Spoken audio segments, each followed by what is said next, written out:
A whole lot of guitars came in for consignment.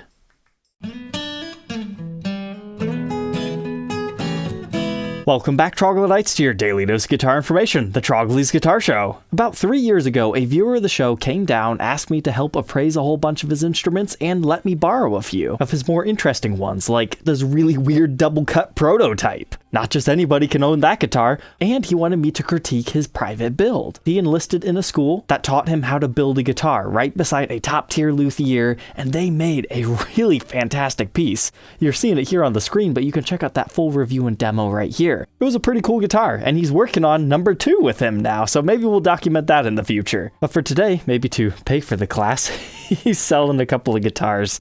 And since he's from Canada, he decided that I probably have better luck selling this in the States. That and I kind of have an audience for this kind of stuff.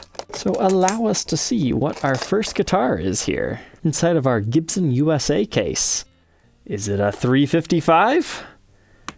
No, not exactly. This is actually a return visitor to my show. We've actually reviewed and documented this one in this episode right here. So this is actually a fantastic example. If I remember the story correctly, there was like only a handful of the cherry Sunburst once made for the Canadian market, so he was always happy that he was able to get this. But despite looking like an ES355, it's not. This is actually part of the Gibson Midtown series, which was like a mid-2010s-ish era one, a little bit earlier than that, where they wanted to make a 335, but a little bit cheaper. Like a 355 is going to run you this much brand new today, whereas these guys, I think they were around like 2,000-ish. I could be wrong on that. That's just going based on memory. But to get them cheaper, unfortunately, they are not crafted the same way as an electric Spanish guitar. These are essentially 335-shaped Les Pauls, you know, kind of similar to a 335S from the 80s, except for these still have the F-holes. So basically what they do is they take a mahogany body and they chamber them out, and then they just put a maple top on it and they just leave it exposed. So kind of like a Les Paul Florentine, you know, the 90s version. Reviews were not that good of these guitars when they were brand new. And to be honest, these really don't get talked about all that much. However, maybe in the future they'll become kind of collectible in a oddball sort of way. There's a lot of guys that also like these, so don't let it scare you to not try one of these, but just don't pay too crazy of asking prices unless you're getting one as clean as this. I mean, he hasn't played it too much, and it is a beautiful example. I'm still trying to figure out what I'm trying to collect from my personal museum. I know I like 70s and 80s, and I like the 90s, and I like the late Henry J era, but it's a very daunting task to cover, 50 years of Gibson's history.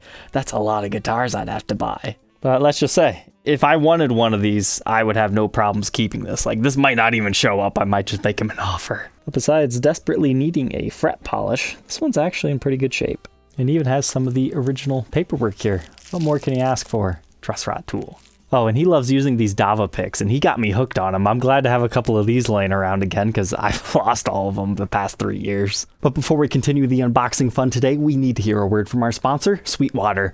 Sweetwater, great place to buy gear. You can call somebody up, they can give you recommendations, and they carry just about anything that any musician could ever want. But my favorite thing about buying gear from Sweetwater is being able to see the actual photos of instruments I'm looking at. Because when you buy a high-end guitar, you kind of want to know, does it have a cool flame top? Does it weigh 13 pounds? What's the serial number? Because I'm looking for a birthday guitar for my son that was just born or something. And if all that wasn't enough, they also have a modifications team that can plec your instrument for you, swap out the pickups, do a refret, a whole bunch of stuff. Anything you can think of, they can make it happen. Thank you, Sweetwater, for sponsoring tonight's episode. Now let's get back to the guitars. All right, guitar number 2, or should I say bass number 2. This one's more so for the project people out there. But wait until you get a load of this thing. All right, so we know he likes to tinker around with guitars, and he happened to come across this husk of a Gibson EB bass, the whole electric bass SG style. It's definitely in the early 70s. It's kind of a clunky design. But he found this in this condition. I'm not sure he really did too much to it. Like, it appears we still have the original finish still on the headstock, but the rest of this guitar has been completely stripped down. But it's like almost to the point where you can just apply paint to it. This is such a comfortable bass. It's ridiculous. I'm not an expert when it comes to paint, but he was saying it needs like one last layer of fine sanding and then you should be good to go. But seeing as this likely started life as like a cherry sunburst, I would say they did an okay job getting rid of the stain, but there's definitely some filler or something in our finish here. But currently he's got it strung up with this style of a bridge. We got the mini humbucker in there. And as I was saying, the action is really good on this. So honestly, you could buy this, throw a middle pickup in there, wire it all up the way you want, and you could just go to town. It feels that good. It's not even satin. That's not the best way to describe this. Velvety is a good word to describe this. And also included in this transaction is a mud bucker if you want to use it. I can't remember if he said this was a vintage original one or not. I'll have that clarified in the listing, but I think it is. It's just not like the exact one for this guitar. And we also have things like a pick guard here, the back plate, pickup ring, one of these cool covers if you want to install it. Almost everything that you could possibly need is here. Yeah, even a second mud bucker. I think he purchased this one because he needed the parts for like the cover for that vintage one. Oh yeah, and I remember this story. He accidentally bought 2 of them. So you've got some parts in here if you need them. So if you're a bassist looking for a grungy rocker or just a fun project, I would highly suggest checking this thing out.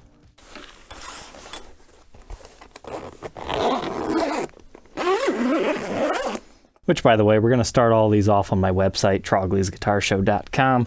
And then if they don't sell there in a decent amount of time, we'll go ahead and throw them up on Reverb. But this time, we've got another one of these tiny guitars. Which he showed me this a little bit. He said he just bought it so he'd have a little something.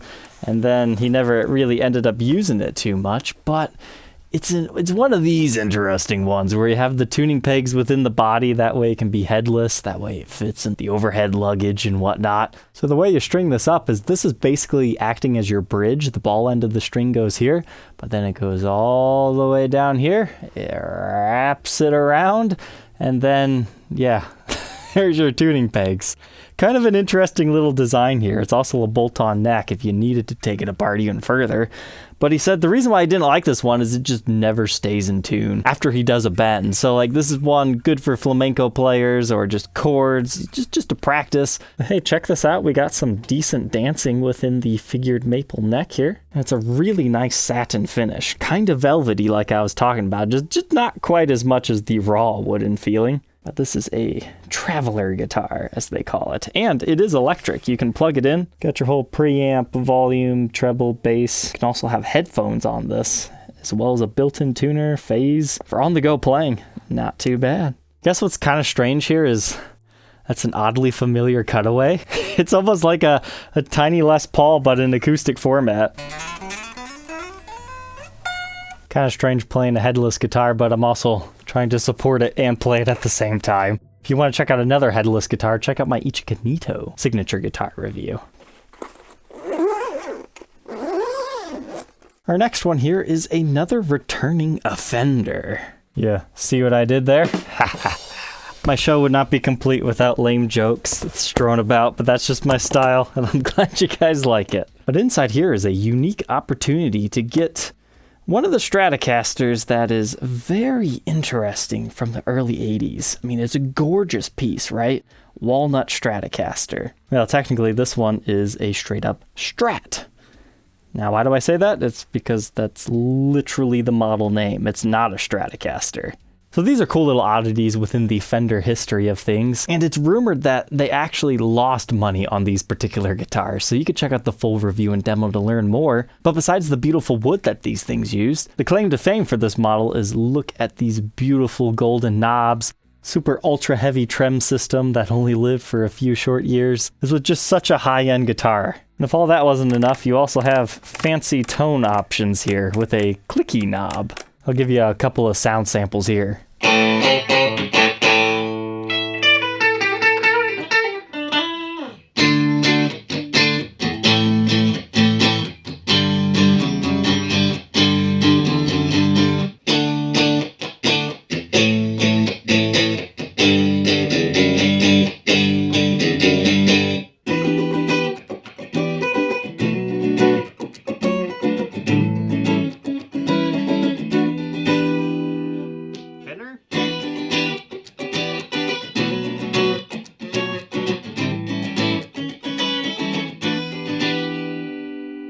Now, when anybody brings guitars in for consignment, I do warn them. I'm an honest seller. I'm going to tell you everything.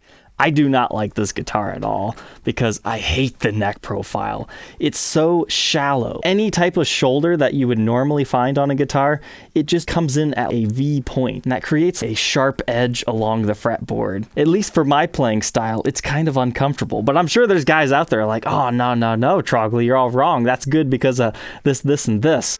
Like, if you like to have your thumb more towards the back, I think you would really enjoy these. Because it's not an ultra thin neck by any means. It almost does come to a slight V shape. But if this had to be my one and only guitar, I would want somebody to round the edges of this fretboard. As far as case candy on this one, looks like we got a back plate.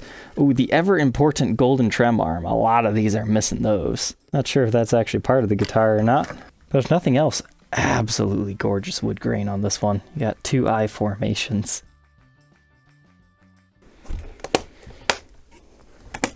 And our next one here, I'm not sure if I reviewed this or not. I remember getting it for him because he was trying to find a cherry sunburst color to match his prototype one that he owns. So inside here, we have a normal double cut standard, which what's good news for him is he bought these right before the market went so crazy on used stuff, you know, the whole COVID thing. So he should do okay on most of these. This was the closest I could find him. Has anybody ever seen a double cut Les Paul standard? We're not talking the studio one, the lower end one, in a cherry sunburst color, because I've been looking for him for 3 years now, and I have not seen one. This was the absolute closest I could find for him. It's just kind of like a orange sunburst. But these are interesting guitars. I never really enjoyed double cut Les Pauls all that much. But due to him letting me borrow that prototype, it kind of sent me in a spiral for the next couple of years wanting to document all the different Les Paul double cut guitars. So you can check out the review of one of these, or the prototype, or like the DC Pro series, as well as like the Gibson Spirit models. And the reason why you would want one of these is because they have 24 frets. Not that they have the best upper fret access for that, but they have them if you need them.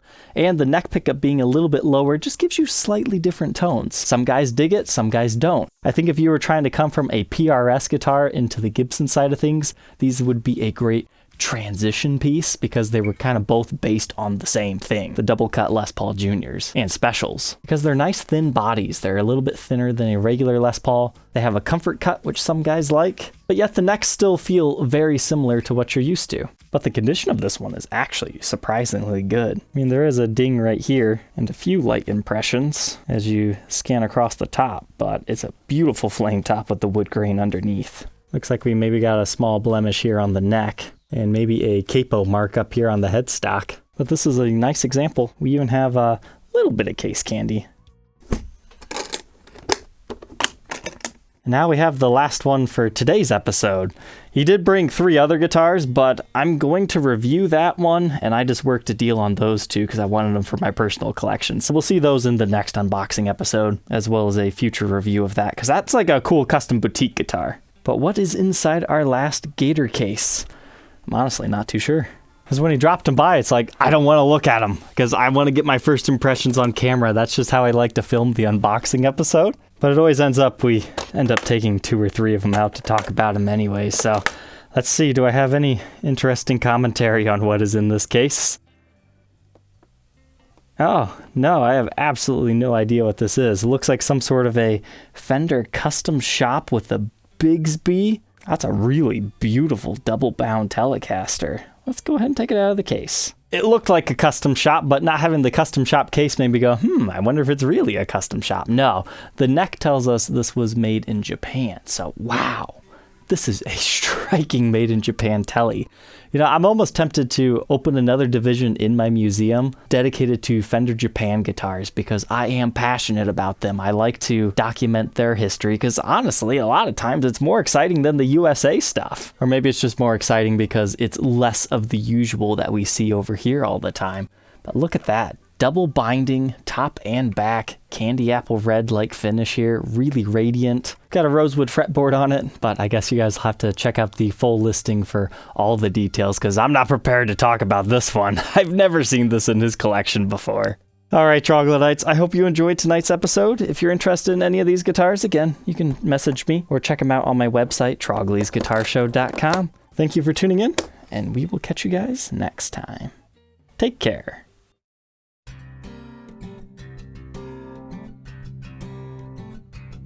If you enjoyed tonight's episode, consider subscribing. I post videos like this every day, and you might even enjoy this next one.